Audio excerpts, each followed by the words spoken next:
अस्सलाम वालेकुम स्टूडेंट्स।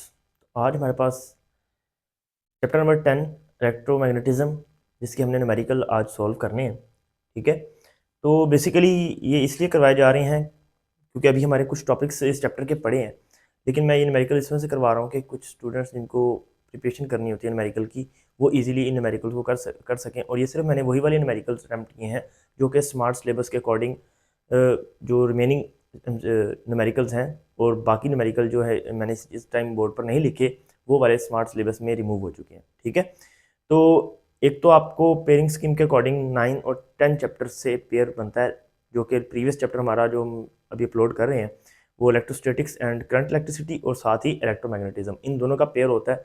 तो उसके अकॉर्डिंग इस चैप्टर के न्यूमेरिकल्स करवाए जा रहे हैं ताकि बच्चे जो हैं वो आसानी से इन न्यूमेरिकल्स को समझ सकें और सॉल्व कर सकें। ठीक है, तो इस न्यूमेरिकल में अगर हम पहले नंबर पर देखें तो पहला न्यूमेरिकल ये है कि अगर आप किसी पार्टिकल को, चार्ज पार्टिकल को 90 मतलब परपेंडिकुलर टू द फील्ड, अगर आप उसको मूव करवाते हैं किसी भी फील्ड के अंदर, उसको इंजेक्ट करते हैं, तो उसकी वेलोसिटी है 1500 मीटर पर सेकंड। अब ये कह रहे हैं कि उसकी वेलोसिटी 2000 मीटर पर सेकंड हो, उसके लिए हमें किस एंगल पर उसको फील्ड में टुवर्ड द फील्ड मूव करवाना पड़ेगा। ठीक है, मतलब पहले तो फील्ड फॉर एग्जाम्पल डाउनवर्ड है, इस तरह मैग्नेटिक फील्ड है, तो ये पार्टिकल इस तरह से आएगा। ठीक है, 90 डिग्री परपेंडिकुलर, पहला केस तो 90 डिग्री है और उसकी स्पीड कितनी होगी 1500 मीटर पर सेकंड। लेकिन सेकंड केस है 2000 मीटर पर सेकंड, उसके लिए एंगल क्या होगा, परपेंडिकुलर होगा, 45 होगा, 30, क्या एंगल होगा। ठीक है, ये फाइंड आउट करना है। तो दोनों फोर्सेज इसमें बता दिया गया क्वेश्चन में कि दोनों फोर्सेज क्या है, इक्वल है। जब दोनों फोर्सेज इक्वल है तो F1 is equal to F2, और चार्ज पर लगने वाली फोर्स जो होती है वो F is equal to Q V B sine of theta होती है। ठीक है, अगर हम इसका जनरल फार्मूला देखें तो F is equal to Q V B sine of theta. ठीक है, तो अगर हम F1 की बात करें तो Q V one B sine theta 1, मतलब वेलोसिटी 1 और एंगल 1। इसी तरह ही Q V B sine theta 2, अगर फोर्स इक्वल है तो इसका मतलब मैग्नेटिक फील्ड भी यूनिफॉर्म ही रहेगा और चार्ज जो पार्टिकल है वो भी सेम होगा, तो ये दोनों एक दूसरे तरफ से कैंसिल आउट हो जाएंगे। ठीक है, मैग्नेटिक फील्ड, तो हमारे पास जो रिमेनिंग चीज होगी V1 sine theta 1 is equal to V2 sine theta 2। इसके अकॉर्डिंग अगर हमें साइन थीटा 2 फाइंड करना है तो V2 इधर मल्टीप्लाई इधर आके क्या हो जाएगा, डिवाइड हो जाएगा। ठीक है, तो इस वेरिएबल को उठाकर यहाँ पर डिवाइड कर दिया। ठीक है, और साइन यहाँ पर इसको इस तरफ लाकर क्या कर देंगे, हम इन्वर्स कर देंगे। ठीक है, अगर यहाँ पर साइन की पावर 1 है तो यहाँ पर आके इन्वर्स हो जाएगी। ठीक है, साइन का फंक्शन जो है वो इन्वर्स हो जाएगा यहाँ पर आके। तो अब हमने वैल्यूज पुट कर दी, V1 1500 sine 90 over 2000, sine 90 is equal to 1 ही होता है, तो हमने बेसिकली 1500 को 2000 से डिवाइड करना है और साइन इनवर्स अप्लाई कर देना, तो जो कि आंसर आएगा हमारा 48.59, which is approximately equal to 49 degree. तो अगर हम 49 डिग्री पे, ठीक है, 49 डिग्री पे फील्ड के अंदर एक पार्टिकल्स को लेकर आते हैं, ठीक है, हम अगर ये 90 है तो 90 का तकरीबन इस एंगल पे पार्टिकल को हम मूव करवाएंगे तो ये किस स्पीड से आएगा, 2000 मीटर पर सेकंड की स्पीड से। अब नेक्स्ट जो न्यूमेरिकल है वो थोड़ा सा डिफिकल्ट इस लिहाज से है कि हमें उसमें ना एक वैल्यू पहले कैलकुलेट करनी पड़ती है, देन फिर उसको हम पुट करके आंसर निकालते हैं। पोटेंशियल डिफरेंस हमें दिया गया है 15 किलो वोल्ट, पोटेंशियल है 15 किलो वोल्ट, मतलब किलो का प्रीफिक्स 10 की पावर 3, ठीक है, वोल्ट। मैग्नेटिक फील्ड हमें प्रोवाइड किया गया 0.35 टेस्ला। अब चार्ज ऑफ इलेक्ट्रॉन या चार्ज ऑफ प्रोटॉन कोई भी होगा तो वो 1.6 multiply 10⁻⁻19, mass of electron 9.1 multiply 10⁻31 kg। ये कांस्टेंट है जो कि आपको खुद याद करने पड़ते हैं। मैक्सिमम फोर्स फाइंड करनी है, इस पर लगने वाली मैक्सिमम फोर्स कितनी होगी। मैक्सिमम फोर्स का formula F is equal to Q V B sine theta होता है ना, यहीं से चले मैं आपको समझा देता हूँ, Q V B sine of theta. तो मैक्सिमम फोर्स तब लगती है जब particle perpendicular to the field होता है। ठीक है, परपेंडिकुलर के लिए यहाँ पर साइन 90 आ जाएगा, 90 डिग्री, और साइन 90 किसके इक्वल होता है, 1 के। तो अगर हम इसको 1 से मल्टीप्लाई कर भी दें तो F is equal to Q V B ही आएगा। तो बेसिकली F मैक्सिमम का फॉर्मूला यही होता है, F is equal to Q V B. लेकिन हमारे पास यहाँ पर वेलोसिटी नहीं है, वेलोसिटी फाइंड करने के लिए आप पोटेंशियल वाला फार्मूला लगाएंगे। पोटेंशियल जो हमने इलेक्ट्रोस्टैटिक वाले चैप्टर में पढ़ा, potential is equal to work done per unit charge. ठीक है, और पोटेंशियल को अगर हम चार्ज से मल्टीप्लाई कर दें तो वो हमारे पास वर्क डन के इक्वल आता है, which is equal to potential, charge हमारे पास इलेक्ट्रॉन है, ठीक है, और जो पोटेंशियल हम प्रोवाइड करेंगे इलेक्ट्रॉन को वो उसकी किस चीज में इंक्रीज करेगा, काइनेटिक एनर्जी में, work energy principle, work is equal to kinetic energy. तो 1/2 mv स्क्वायर, यहां से हम वेलोसिटी को एक तरफ सेपरेट कर लेंगे, 2 डिवाइड इधर आके क्या हो गया, मल्टीप्लाई हो गया, और मैस मल्टीप्लाई हो रहा है इस साइड पे आके क्या हो गया, डिवाइड हो गया। अब स्क्वायर है तो स्क्वायर को खत्म करने के लिए हम दोनों तरफ स्क्वायर रूट ले लेंगे, दोनों तरफ स्क्वायर रूट लिया, ये स्क्वायर इससे कैंसिल हो गया। अब हम यहाँ पर वैल्यू पुट कर देंगे, 2 पोटेंशियल की वैल्यू 15 मल्टीप्लाई 10⁻³ इलेक्ट्रॉन की वैल्यू आ गई, ठीक है, चार्ज की वैल्यू, इलेक्ट्रॉन का चार्ज और इलेक्ट्रॉन का मास, इनका स्क्वायर रूट लिया तो हमारे पास जो वेलोसिटी है वो आएगी 7.26 मल्टीप्लाई 10⁻7 मीटर पर सेकेंड। अब ये वेलोसिटी जब हमारे पास आ गई तो इस वेलोसिटी को हमने इस फार्मूला में यूज कर देना, ठीक है। चार्ज 1.6 मल्टीप्लाई 10⁻⁻19, वेलोसिटी 7.26 मल्टीप्लाई 10⁻7, और मैग्नेटिक फील्ड जो है हमारे पास 0.35 है। तो ये मैंने वैल्यूज यहाँ पर लिख दी, 1.6 वाली भी, 7.26 वाली भी, और 0.35 मैग्नेटिक फील्ड, वेलोसिटी और चार्ज ऑन इलेक्ट्रॉन। इन तीनों को जब मल्टीप्लाई करेंगे तो हमारे पास जो मैक्सिमम फोर्स है वो आएगी 4.065 मल्टीप्लाई 10⁻12 न्यूटन, ठीक है। तो ये सेकंड न्यूमेरिकल भी इस तरह से हमारा सॉल्व हो जाता है। इसके बाद हमारे पास थर्ड न्यूमेरिकल है कि एक लेंथ ऑफ स्क्वायर, एक स्क्वायर क्वाइल है जिसकी लेंथ है 15 सेंटीमीटर, तो सेंटी का जो प्रीफिक्स है 10⁻² मीटर, और एरिया जो होता है वो स्क्वायर, अगर कोई शेप स्क्वायर है, ठीक है, अगर कोई शेप स्क्वायर है तो उसकी साइड को लेंथ से मल्टीप्लाई करें तो उसका एरिया बनता है, तो लेंथ का स्क्वायर बेसिकली उसका एरिया होगा। तो अगर हम 15 मल्टीप्लाई 10⁻² का स्क्वायर लें तो ये आंसर आता है 0.0225 मीटर स्क्वायर कह सकते हैं आप इसको, ठीक है, 7 यूनिट भी लगा दें, metre square. Number of turns हमें 60 दिए गए हैं, magnetic field 0.8 tesla, change in time 2 second, मतलब 2 सेकंड के बिटवीन ये सारा वर्क हुआ, जो कि फर्स्ट ऑफ ऑल एंगल था 0 डिग्री, ठीक है, जब एरिया परपेंडिकुलर होगा तो एरिया का वेक्टर और मैग्नेटिक फील्ड का एंगल क्या होगा, 0 डिग्री, उसके बाद एंगल 30 डिग्री हो गया। अब जब एंगल चेंज हुआ तो इसका मतलब है फ्लक्स भी चेंज होगा। एक एरिया है, मतलब ये मैग्नेटिक फील्ड की लाइंस आ रही हैं, ठीक है, तो जब एरिया इस तरह से परपेंडिकुलर होगा तो मैग्नेटिक फील्ड की लाइंस दोनों इसमें से पास आउट हो रही हैं, लेकिन अगर हम इस तरह एरिया इसका कर दें तो एक लाइन पास हो रही है और एक नहीं पास हो रही, ठीक है। तो इस तरह से जब एंगल चेंज होता है तो मैग्नेटिक फ्लक्स भी चेंज हो जाता है, ठीक है। तो अगर हम φ1 की बात करें तो वो BA cos θ1 के अकॉर्डिंग होगा, और φ2 की बात करें तो BA cos θ2 के, क्योंकि मैग्नेटिक फील्ड और एरिया सेम है, सिर्फ एंगल चेंज किया जा रहा है, तो एंगल चेंज होने की वजह से फ्लक्स चेंज होगा। तो 0.8 magnetic field, area cos 0 degree, magnetic field area cos 30 degree, तो ये φ1 कहलाएगा, ये φ2 कहलाएगा। इसका आंसर आएगा 0.018 वेबर, ठीक है, फ्लक्स के यूनिट होते हैं वेबर, मैग्नेटिक फ्लक्स।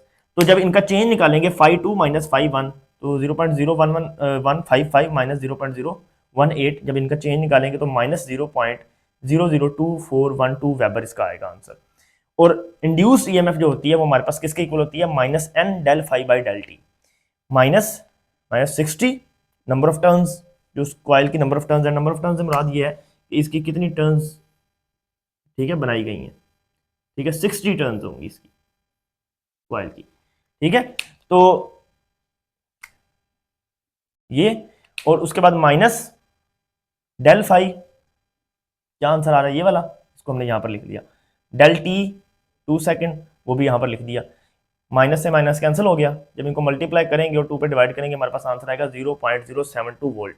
तो ये इंड्यूस्ड ईएमएफ होगा अगर आप एक स्क्वायर कॉइल को, 60 टर्न्स की कॉइल को 0 से 30 डिग्री पर चेंज करेंगे तो उसमें ईएमएफ इस तरह से इंड्यूस होगा, ठीक है। अब नेक्स्ट क्वेश्चन जो हमारे पास है वो बड़ा इजी सा है कि अगर एक कंडक्टर को आप 0.2 मैग्नेटिक फील्ड के अंदर मूव करवाएं तो उसमें मोशनल ईएमएफ जो है 0.8 क्रिएट होता है, लेकिन अगर उसमें 2.4 वोल्ट ईएमएफ इंड्यूस हो तो उसके लिए हमें कितना strength of magnetic field apply करनी पड़ेगी, ठीक है। तो E1 is equal to VB1 L sine theta और E2 is equal to VB2 L sine theta. Length भी कांस्टेंट रहेगी, वेलोसिटी भी सेम रहेगी, सिर्फ हम क्या कर रहे हैं, मैग्नेटिक फील्ड को चेंज कर रहे हैं, उससे उसकी जो ईएमएफ इंड्यूस है वो उसमें फर्क आएगा, ठीक है। तो वेलोसिटी से velocity cancel, L sine theta से L साइन थीटा कैंसिल, तो हमारे पास जो बचेगा रिमेनिंग पार्ट वो है E1 over E2 is equal to B1 over B2। Induced EMF 1, induced EMF 2, magnetic field 1, magnetic field 2। हमने B2 फाइंड करना है, तो B2 इस तरफ ये इंटरचेंज हो जाएंगे, B2 यहाँ पर आ जाएगा, E1 यहाँ पर आ जाएगा, क्रॉस चेंज हो जाएगा। ठीक है, जब यहाँ पर आ जाएगा और E2 डिवाइड और इधर आके क्या हो जाएगा, मल्टीप्लाई, मतलब इसको हम रीअरेंज करेंगे तो हमारे पास ये फॉर्मूला बन जाएगा। ठीक है, B2 is equal to B1 over E1 multiply E2। ठीक है, तो B1 की वैल्यू 0.2, E1 की वैल्यू 0.8, E2 की वैल्यू 2.4, हमारे पास आंसर आएगा 0.6 टेस्ला। तो इतना मैग्नेटिक फील्ड रिक्वायर्ड होगा 2.4 वोल्ट ईएमएफ को इंड्यूस करवाने के लिए। अब क्वेश्चन नंबर 5 की अगर हम बात करें तो एक रिंग है 4 सेंटीमीटर की। ठीक है, एक रिंग जो सर्कुलर शेप की होती है। ठीक है, अब सेंटी का प्रीफिक्स 10 की पावर -2, इसकी रेजिस्टेंस कितनी है 1 मिली ओहम, मिली का मतलब है 10 की पावर -3 ओहम। ठीक है, मैग्नेटिक फील्ड पहले जो प्रोवाइड किया गया 0.2 है, आफ्टर सम टाइम 0.4, और टाइम कितना है 5 मल्टीप्लाई 10 की पावर -3 सेकंड, मतलब 5 मिली सेकंड कह सकते हैं इसको। नंबर ऑफ टर्न्स 1 ही है। ठीक है, अब चेंज इन फ्लक्स कैसे निकालेंगे, डेल बी, क्योंकि मैग्नेटिक फील्ड चेंज हो रहा है। तो देखे ना, बेसिकली हम जब चेंज इन फ्लक्स की बात कर रहे हैं ना, तो फ्लक्स जो होता है हमारे पास, हम यहां पर लिख लेते हैं del phi is equal to, चलो फिलहाल हम सिर्फ मैग्नेटिक फ्लक्स की बात करें, phi is equal to B A cos of theta. जब हम डेल फाई की बात करते हैं चेंज इन फ्लक्स, तो या तो वो मैग्नेटिक फील्ड को चेंज करने से होगा, या वो एरिया को चेंज करने से होगा, या वो उसकी ओरिएंटेशन को चेंज करने से होगा। तो कोई एक ना एक चीज चेंज होगी तो ही फ्लक्स चेंज होगा। जैसे यहां पर एंगल को चेंज करने से फ्लक्स चेंज हो गया, और यहां पर मैग्नेटिक फील्ड को चेंज करने से फ्लक्स चेंज होगा। तो del phi is equal to del B A cos theta, angle वही रहेगा, एरिया भी वही रहेगा, सिर्फ मैग्नेटिक फील्ड चेंज करने से फ्लक्स चेंज हो रहा है। तो B2 minus B1 A cos theta, angle is equal to 0 degree. ठीक है, और B2 हमारे पास कितना है 0.4, B1 कितना है 0.2। अब एरिया कैसे निकालेंगे, एरिया सर्कुलर शेप है तो पाई आर स्केयर वाला फार्मूला लग जाएगा। ये पाई की वैल्यू 3.14, और ये आर का स्केयर, आर कितना है 4 मल्टीप्लाई 10 की पावर -2 इसका स्केयर। तो हमारे पास डेल फाई की वैल्यू आ जाएगी 10 मल्टीप्लाई 10 की पावर -4। हम इसको अगर वैसे फार्मूला वैसे लिखें तो इसको हम इस तरह भी लिख सकते हैं, B2 minus B1 pi are square. ठीक है, ये इसमें हमने वैल्यू पुट की है बेसिकली। ठीक है, B2 minus B1 pi are square, तो ये हमारे पास आ जाएगा 10 मल्टीप्लाई 10 की पावर -4 वेबर। इसके बाद इंड्यूस ईएमएफ का फार्मूला होता है E is equal to -n del phi by del T. Number of turns 1 ही है। ठीक है, डेल फाई हमारे पास कितना आया 10 मल्टीप्लाई 10 की पावर -4, और डेल टी कितना है 5 मल्टीप्लाई 10 की पावर -3। इसको सॉल्व करें तो वोल्टेज हमारे पास ईएमएफ कितना आता है 2.01 मल्टीप्लाई 10 की पावर -1 वोल्ट, इंड्यूस्ड ईएमएफ, या इसे वोल्टेज भी कह सकते हैं हम। ठीक है, अब ओहम लॉ से हमने करंट फाइंड करना है, induce current induce EMF divide by resistance से फाइंड आउट किया जाता है। जैसे I is equal to V over R, इस तरह I is equal to E over R. ठीक है, ओहम लॉ से तो E की वैल्यू 2.01 मल्टीप्लाई 10 की पावर -1 डिवाइडेड बाय 1 मल्टीप्लाई 10 की पावर -3, ये वो ईएमएफ की वैल्यू आ गई, ये रेजिस्टेंस की वैल्यू आ गई, और इसको जब डिवाइड करेंगे तो आंसर आएगा 201 एम्पियर। ठीक है, तो ये इंड्यूस करंट की यहाँ पर वैल्यू होगी। इस तरह क्वेश्चन नंबर 6 जो है ये भी बड़ा इजी है। नंबर ऑफ टर्न्स कितनी है 10 है, टाइम हमारे पास 1 सेकंड है, एरिया 35 सेंटीमीटर स्क्वायर है। तो सेंटी का प्रीफिक्स होता है 10 की पावर -2, लेकिन उस पर जब स्क्वायर लेंगे तो 10 की पावर -2 का स्क्वायर -4 हो जाएगा। ठीक है, 35 मल्टीप्लाई 10 की पावर -4 मीटर स्क्वायर। B1 हमारे पास कितना है 0.5, और वो कह रहा है कि कुछ देर बाद, मतलब 1 सेकंड के बाद उस कॉइल को उस फील्ड में से बाहर ले आए हैं। मूव आउट जब कर लेंगे तो वो फील्ड से बाहर आने के बाद उसका मैग्नेटिक फील्ड क्या हो जाएगा 0 हो जाएगा। तो इस वजह से B2 0 दिया गया, जो कि न्यूमेरिकल में बताया नहीं गया, जो स्टूडेंट को खुद ब खुद ये समझना होगा कि ये 0 कैसे हुआ, क्योंकि वो वहां पर लिखा हुआ है कि move out from the field. जब move out from the field करेगा तो ऑटोमेटिकली उसका मैग्नेटिक फील्ड क्या हो जाएगा 0 हो जाएगा। ठीक है, तो del B change in magnetic field कैसे फाइंड करेंगे, B2 minus B1 is equal to 0 माइनस 0.5 which is equal to -0.5 tesla. ठीक है, तो ये -0.5 tesla change field magnetic flux magnetic field आ गया। ठीक है, और ईएमएफ इंड्यूस्ड जो है वो -n del phi by del T, Faraday law के अकॉर्डिंग होती है। ठीक है, -n del phi by del T -n del phi is equal to del B dot A. ठीक है, चेंज इन फील्ड को एरिया से अगर आप मल्टीप्लाई कर दें तो -10 डेल बी कितना है -0.5 एरिया 35 मल्टीप्लाई 10 की पावर -4 और टाइम कितना है 1, उससे डिवाइड कर भी दें या ना करें कोई फ़र्क नहीं पड़ता, इन तीनों को मल्टीप्लाई करके भी लिख सकते हैं। ठीक है, तो आपने इसको इसको और इसको आपसे मल्टीप्लाई करके लिखना है, माइनस से माइनस कैंसिल हो जाएगा, उस आंसर आएगा 1.75 मल्टीप्लाई 10⁻⁻² वोल्ट। तो इतना इंड्यूस्ड ईएमएफ हमारे पास क्रिएट होगा। ठीक है, इसके बाद बाकी न्यूमेरिकल्स कट हैं इसमें से, और उसके बाद 10 न्यूमेरिकल एक जो है स्मार्ट सिलेबस के अकॉर्डिंग हमने करना है, वो है कि अगर ईएमएफ जो है किसी कंडक्टर में क्रिएट हो रही है 0.5, जो कि कितनी फील्ड में है, मैग्नेटिक फील्ड है 0.4 टेस्ला, और अगर हमें ईएमएफ इंड्यूस करवाना 1.5 तो हमें कितना मैग्नेटिक फील्ड प्रोवाइड करना पड़ेगा। ठीक है, तो E1 is equal to VB1 L sine of theta और E2 is equal to VB2 L sine of theta. दोनों इक्वेशन को डिवाइड कर देंगे तो हमारे पास जो रिमेनिंग वेरिएबल्स बचेंगे वो है E1 over E2 is equal to B1 over B2। Same question ये वाला जैसे क्वेश्चन नंबर 4 है। ठीक है, तो B2 is equal to B1 over E1 multiply E2। ठीक है, आपको तरीका पहले ही बताया कि ये B2 रिप्लेस हो जाएगा E1 के साथ, E1 इधर आ जाएगा, B2 यहाँ पर आ जाएगा, और E2 डिवाइड हो रहा है इधर आके मल्टीप्लाई हो जाएगा। तो सेम यही फॉर्मूला हमने यहाँ पर लिखा। अब इन वैल्यू पुट कर देंगे, B1 की वैल्यू 0.4, E1 की वैल्यू 0.5 और E2 की वैल्यू 1.5। जब इनको सॉल्व करेंगे तो हमारे पास आंसर आ जाएगा 1.2 टेस्ला। ठीक है, तो ये हमारे पास न्यूमेरिकल्स हैं इलेक्ट्रोमैग्नेटिज्म चैप्टर के। आई होप कि आप लोगों को समझ आए होंगे। ठीक है, तो मैंने इनमें तकरीबन जितने भी इंपॉर्टेंट फार्मूलाज हैं, जो जो मेन स्टेप्स हैं वो सारे लिखे हुए हैं, और कैलकुलेशन भी साथ साथ लिखी गई है, जो कि इसका बेहतर मेथड ये होता है जब एग्जाम्स में आप सॉल्व करते हैं तो इसको स्टेप बाय स्टेप सॉल्व करें, एकदम सारी वैल्यूज़ लिख के ही आंसर ना निकाला करें, उसमें से आंसर जो है वो अक्सर रॉन्ग आ जाता है, गलत आ जाता है। तो स्टेप बाय स्टेप, जैसे यहाँ पर तो हमने फास्ट लिखा हुआ है, एक ही स्टेप में उसकी कैलकुलेशन की गई है, लेकिन आप उसे स्लो मेथड में सॉल्व कर सकते हैं। जैसे साइन 90 की वैल्यू 1 लिखें, एक स्टेप और हो जाएगा। ठीक है, फिर इनको डिवाइड करें, जो आंसर आएगा फिर उस पर साइन इनवर्स अप्लाई करें। तो इस तरह से स्टेप बाय स्टेप कैलकुलेशन को करेंगे तो आपको अच्छे मार्क्स उसमें गेन कर सकते हैं न्यूमेरिकल में। ठीक है, आई होप आप लोगों को लेक्चर समझ आएगा। अपना ख्याल रखिएगा। अल्लाह हाफिज़।